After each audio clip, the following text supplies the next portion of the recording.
Day 14 and our last day on the Natashquan.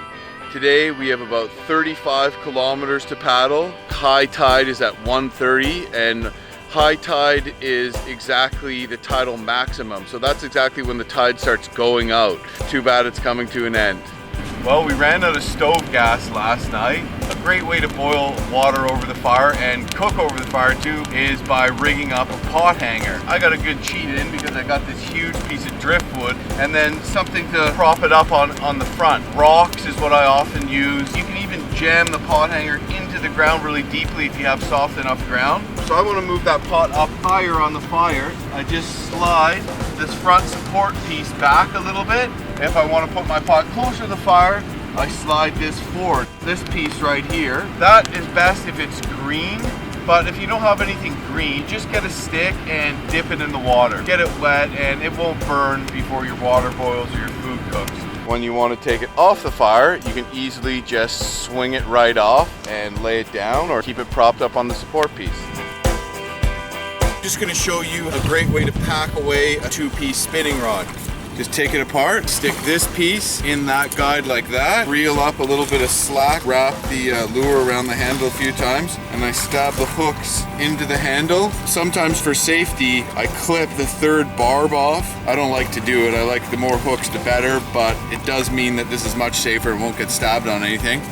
Half turn to bring the rod up tight, stow away under the spray deck or down the side of your gear, and easy to pull out and put back together if you want to take a few casts. Instead of collapsing my fly rod, I'm just going to tie it to the outside of the canoe, and that way it'll stay out of the way from getting broken. The dog won't step on it, and I can still run rapids, but also access my rod quickly, because accessing your rod makes all the difference in how many fish you catch when you're on a canoe trip.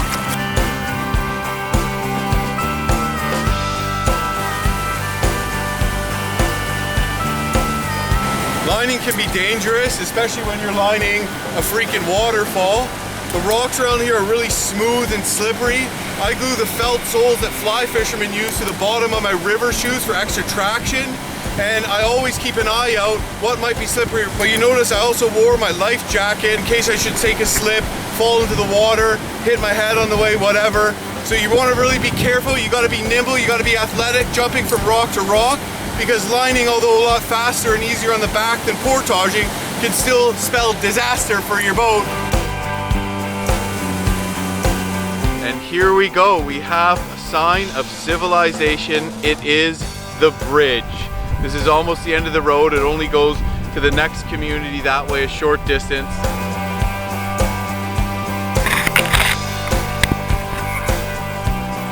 There's nothing over there.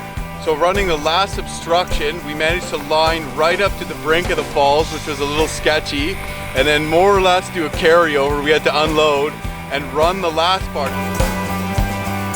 Tried my hardest to catch an Atlantic salmon, gave her all I had, and have come up empty-handed, probably because the run is over and there's none left in the river. Despite my not great fly fishing abilities, I think I did pretty well, but it just wasn't meant to be, I suppose. We are officially in the mouth of the Natashquan. That's the ocean way out there. We're beaten, sore. We've been paddling all out into a headwind for 2 hours now. A little blocked by the wind here, so it's not so bad. Last 5K stretch of our trip. You can see Parent Point in the distance. It's about 1.5 kilometers away. Not too much further now. We did it.